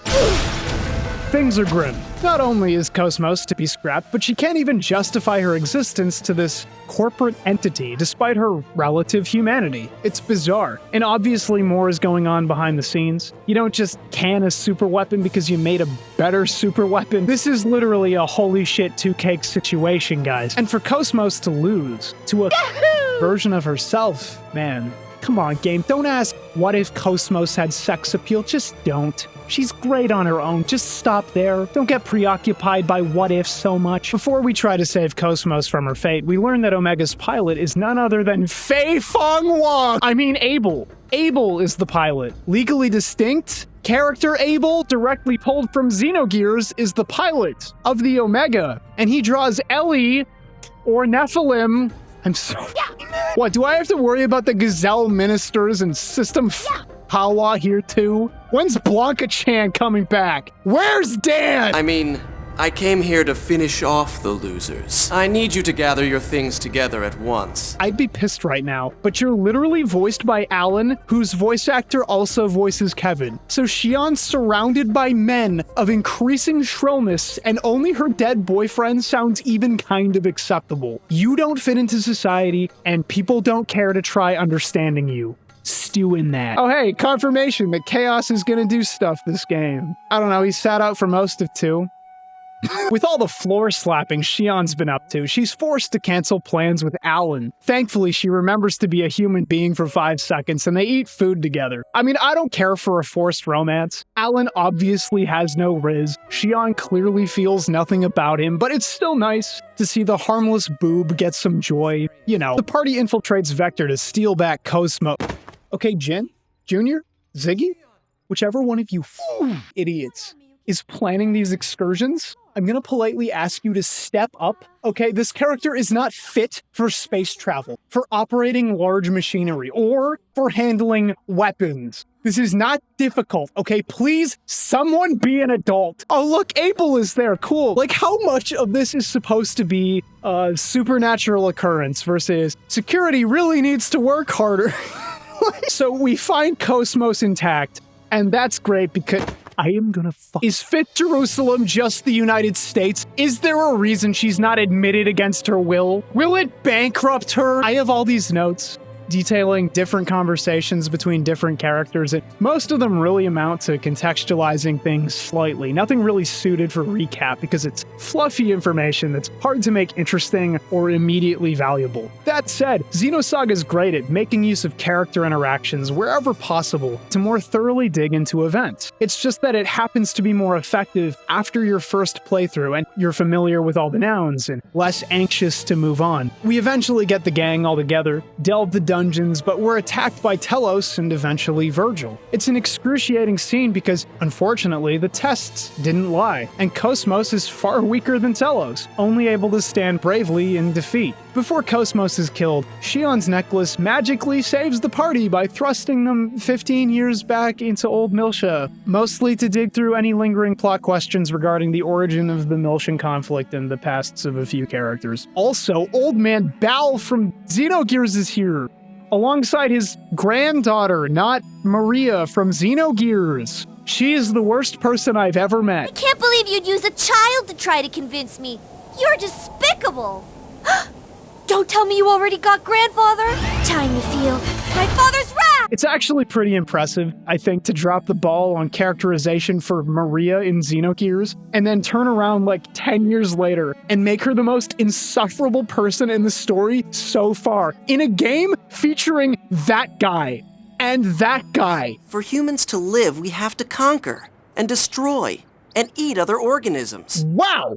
Powerful stuff. So from the top, Shion used to live here and visited the church where Fabronia stayed. One day, Virgil the Bigot was wounded by combat Realians and brought to the church for healing. Fabronia was the goodest Realian and almost human-like, one of the few designed to be compatible with humans in the case of a transplant, so she shared her organs with this dirtbag and started a small romance. At least we're back on the synthetic people are still people bit, but we've been past that. Spoiler alert, Shion's dad was never a bad guy, just a brilliant scientist used by others for their own ends in ways he was ignorant about until he lived to regret it. Part of why I like Shion is her individualism, something that stems very obviously from not being able to rely on others, having dead parents, an unreliable brother, and a dead boyfriend. She knows what she wants and goes to get it, and that makes her pretty ideal in the protag role, minus the fainting. But Shion's role is larger. Her father experimented on his wife in the pursuit of discovering a potentiality for human Sohar connectivity in his effort to save Shion from her Udu-caused disease that we really knew nothing about until this game. Meanwhile, KOS-MOS is rebuilt by the Professor on the Elsa, but they're stopped by the Black Testament. So anyway, started blasting. That guy? Give me the captain! Holy shit! Despite being incomplete, KOS-MOS awakens far more powerful than ever, and we beat down discount Darth Vader. Oh my god. In the final stretch of the flashback level, Momo is validated by Joachim Mizrahi, her creator, who mentions Momo wasn't created as a clone, but as a second daughter, so her story can end cleanly, the game basically pronouncing her canon personhood. Great. Awesome. Now get in the reserve slot. As the Miltian conflict, this historical event of enormous weight, unfolds before the character's eyes, Kevin tempts Shion to his side, but KOS-MOS intervenes, breaking her own programming in a sense because though Kevin wrote her original code, she was scrapped, he abandoned her, and the crew built her back up. A sort of spiritual found family moment. I'm telling you, KOS-MOS carries the plot here. The final church scene is a bit odd. Realians, having lost control, attack Fabronia. It's a fairly gross scene, nothing really unheard of for Xenosaga, but it's still pretty visually powerful even after all that's happened. Shion has a self-destruct switch he hands to Virgil, who ends up immediately throwing Shion out of the church and blowing himself and the Realians up.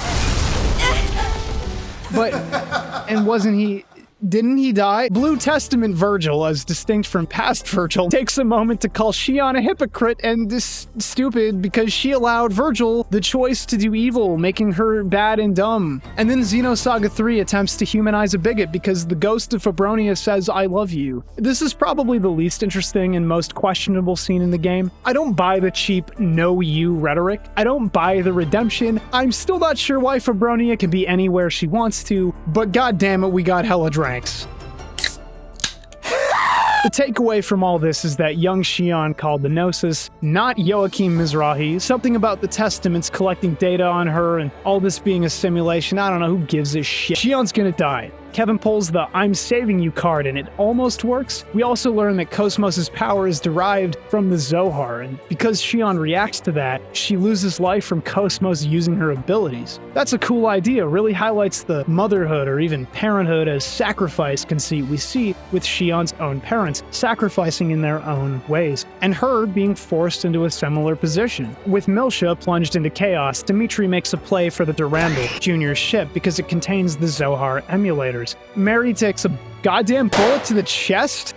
Mary! Dimitri ascends to godhood using the emulators, or at least intends to, so we pull a sweet spaceship maneuver into the color dimension or something. So the devs do some surreal, video gamey visual stuff, and we break all the emulators, Dolphin, Duck Station, PPSSPP, to fight Dimitri head-on. In the boss room, Albedo warps in to assist because apparently he's got it out for his father. After a ton of inane battling, and again, redeeming villain characters for some utterly inscrutable reason, as though the player loving and forgiving Albedo of all people is even a future menu offering at all. The trio with the power to destroy Udu, and also Dimitri for foolishly evolving into their natural prey, link up and send him to the Shadow Realm.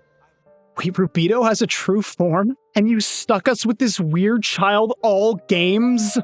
Why? Margulis enters after a prolonged hiatus to finally resolve his crisis of faith. He didn't realize his religiosity and zealotry towards his homeland could possibly be exploited by men more cunning than him, rendering his entire life's work false. So the party gets to work dismantling Ormus. This segment is among the very worst in any Xenosaga title. You're expected to run this ridiculous series of boss battles I previously explained, including the faceless duo and Pellegrini, Jin's ex-lover, who really didn't get enough screen time for us to really understand or care about what she represents. She's Jin if he took another path. Sure, whatever. And now she's dead.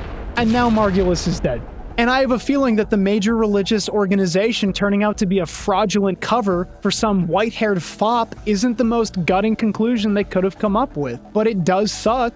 So much needless death and energy spent on this nothing organization. You see why that's frustrating narratively, right? In the race to pull out Le Epic Churcherino dunk, or just wrapping up Xenosaga, all that's effectively been accomplished is wasting these characters by reducing them to gullible, unserious idiots. And yeah, I'm being a bit glib about things. This is all basically the critique of blind religiosity seen in Xenogears via ethos, not actively dunking on the church as much as denigrating zealotry and, at worst, idolatry. Hence why you fight a physical church in 2. Near the end of this run, Kanan, who never got enough party or screen time, only truly playable in the intro of this title, is confirmed to be a Realian programmed as a spy, feeding data on the party to Wilhelm and the Testaments. Kanan basically suicides to kill the Black Testament, finding purpose in his life. I remember disliking this scene a lot on first pass, thinking, wow, that's absolutely not how to resolve a life purpose arc, but what can you do?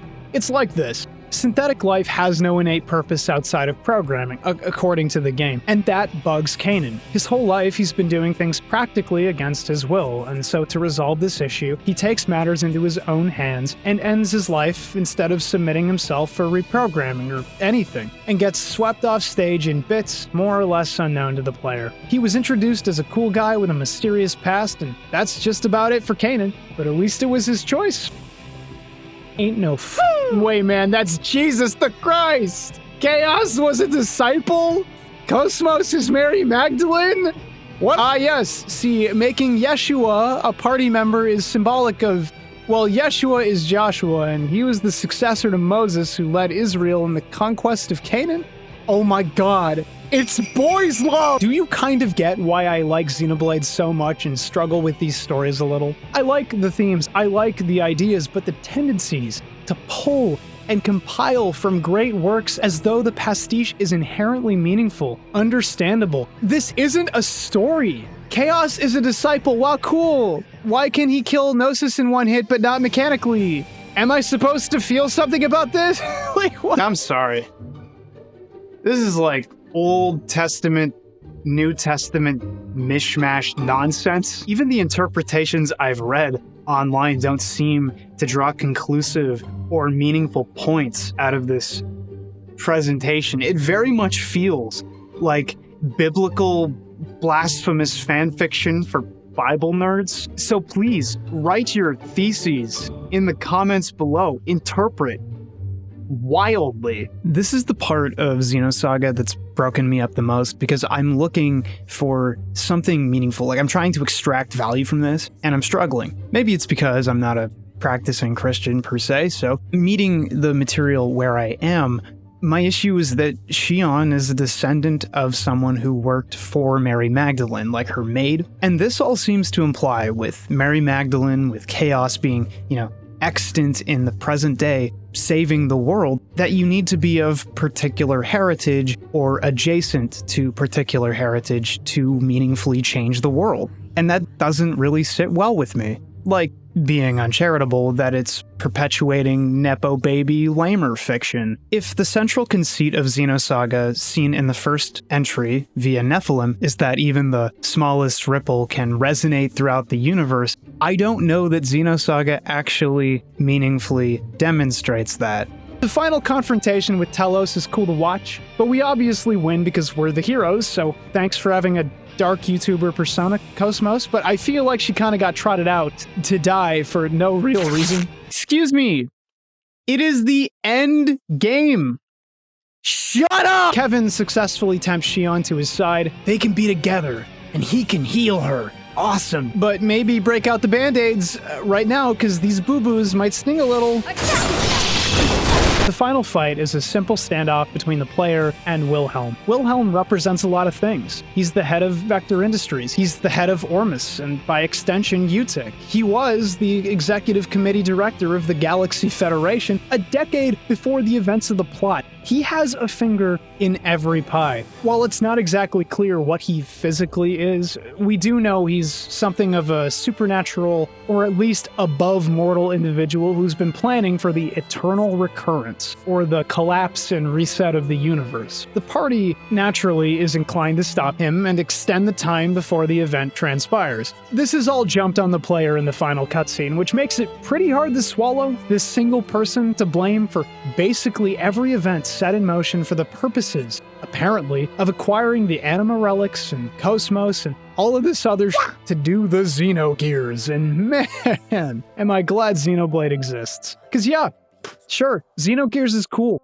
and the story is good, but doing it all again in a different context just sounds like an eternal recurrence. And if that's what the villain's working for, and the plot point in 3 I might add, maybe it's not the way to go. You can't brute force success on a project. You can try, but goddamn, that's a lot of life burnt up in pursuit of this one idea. Xenosaga isn't Xenogears. It hits similar notes, and yes, Udu might as well be the way of existence, the resonant entity that more or less functions as God, but the series still plays at different things. It explores family, parenthood, and personal sacrifice alongside the pursuit of meaning, predestination, and free will. It illustrates an understanding of human suffering, motivation, and joy, and does its best to tell this perpetually unwinding, intricate ball of yarn, unfortunately choosing to tie it all up with one single pin. The guy, the big bad sort of deity who's at the heart of it all, passing off any potential for a resounding and specific critique of society, industry, and even faith onto Wilhelm's shoulders alone. Maybe one got my expectations up a titch, because for the first time in Xeno, I left mostly disappointed. The ending wraps itself up quickly enough. The characters who need to stand and fight to protect the universe do so, and die with their memories intact, carried by those who fly off into space with the weight of the world on their backs. It's almost tragic, the sense that things didn't wrap up cleanly, that the battle was lost in a way, that people had to die so the rest could live. So Xion can give us a quick hope always prevails monologue that I want to believe in. I do, but can't help feeling it's all a little too easy for this series.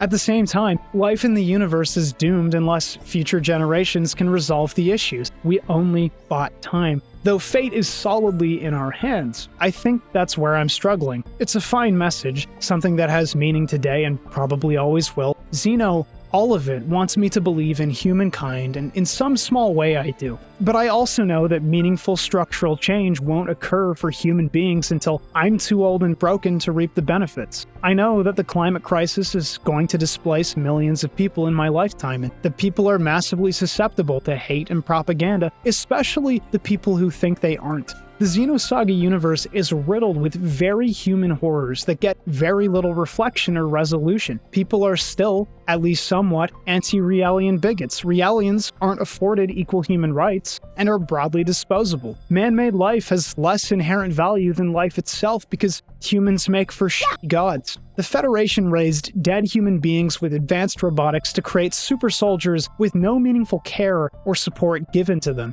boldly transgressed the natural order, and suffered no effective consequences during the plot. Tech is advanced, but people haven't. Poverty, hunger, and war are still rampant. It's horrifying. And maybe that's the point. Maybe Xenosaga wants me to acknowledge that nothing really changed. We fought a Herculean, almost unknown battle against shadowy organizations, and nobody will know or care. We can only affect change in small spheres of influence, and it's gonna take every last one of those 10,000 remaining years to fix the species, or lose everything. And maybe it won't amount to anything. And maybe we won't even deserve it. Shion's hope speech is nice. It's the comforting illusion we need to operate under to improve. Shion's hope speech is hollow. It's the saccharine delusion that distracts from action. Two things can be true. Xenosaga kind of fell flat. Xenosaga is kind of brilliant. Hey, it's KBash. Huge thanks goes out to my $4 patrons. Check them out. Beautiful. And double special thanks goes to my extra generous patrons who are Adam Welch, Alpha 42, Arch, Arshwasser, Azura, Axinate, Audra, Bear Skeleton, Basement Dweller, Bosch 7, Bearkeeper, BZ Soul, Ben M, Beguile, Bing Bing Doodoo Oingo Boingo Time, Blake Against the Machine, Wargle Hargle, Bohop, Boom Dead, BH Operator, Brandon S, Brandon Hesse, Brios, Brianna Wu, British Gooch, Cal, Cakesar, Can I Cuss on Captain Here? Blasted, Captain Wade, C-Dub, Caesar T, Chiefy Boy, Hero Hero, Cordon, Chris Bromo, CLB 5000, Cody Golden, Comfy Moogle, Couch Moba, Crashgers, Crater, Chrono 19D, CW Glassworks, Cynical, Daddy Dago, Dondium, Danny Lavelle, Danny Pangos, Dakota Storm Jones, David Castillo, Dara, Decode, Deadwood, Dennis Amaya, The Strega, Diablo, Dingusbat, Doug Prince, Dr. Cullen PhD, The Protagonist, Dylan Coffee, 8-Bit Thunk, Elias, Elpio, Elsa, Emperor Pickle, Empty Tenshi, Eric Monticello, Aesthetico, Everstone Isle, Exa, Gnar, Fail Knight, Forte Noir, Fupa Saiyan, Frankenstick, Frisky Nippler, Frog Vorbis, Gato Nero, Glyph Seeker, Nine Cat, Goose 6112, Gray, the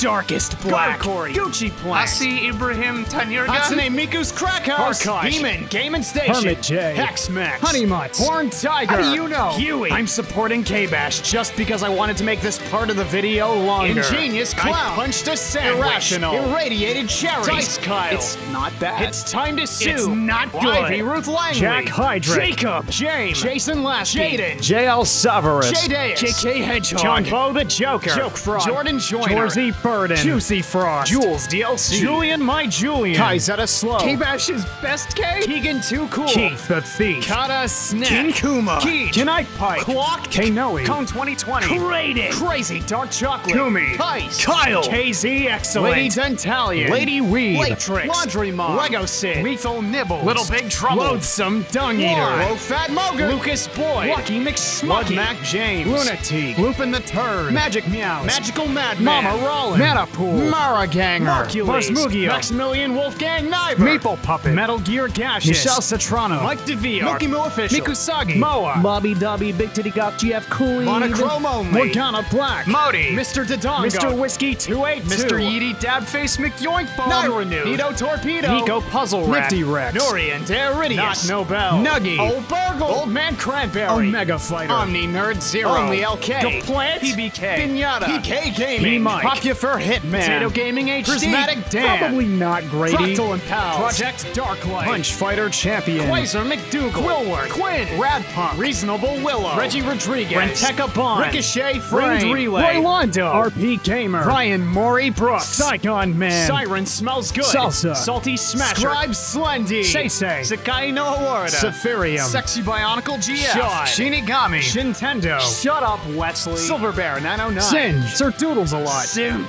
God, Sleepy Wabbit, Slick Tactics, Snarf, So Zeta Dad. Sock'em Boppers, Suckdolager. Space Lizard, Squidged. Squishward, Star Night Sky, Storm Strider and the House of Storm, Streetums. Sublime Cataclysm, Super Dingus. Super Sandwich Guy, George Chubbington. Terrence Swift, The Big Bubby. the Clown Prince of Cringe, The Digital the Dutchman. Good Lord has blessed me, hallelujah! The Green Loki, The Crispy Boy. the Legendary Zoltan, The Peacemaker Pyro. the Salt Knight, the Real McCoy, Dick Mystic. Fresh, Rips Heartthrob, Tickles McGuffin. Tim Lobster, Timid the Writer, Turtle Play. Travis Edwards, Twiddle Chungus. Vid, Vacant Plaza. Valenrist, Venom. Vice Pop, Vic, Waposa. Weeb Trash, Waylon. Where am I? Help! Widgie. Winter Solstice, TV. Renchim, Zanny Tanner, Yashichi. Yay Kundo, your mom, Winky Face, Zachary Livesey. Zachary Zanasso, Zane the Impure. Zane the Pure, Zed Slayer Gamer. Zero Zalazar, Sylvan Ray. Zenova, Cyberpunk. If you'd like to help support the show, unlock new long-form projects, and help me keep improving, check out my Patreon. We got lots more videos in store. Stay tuned for more. KBash out.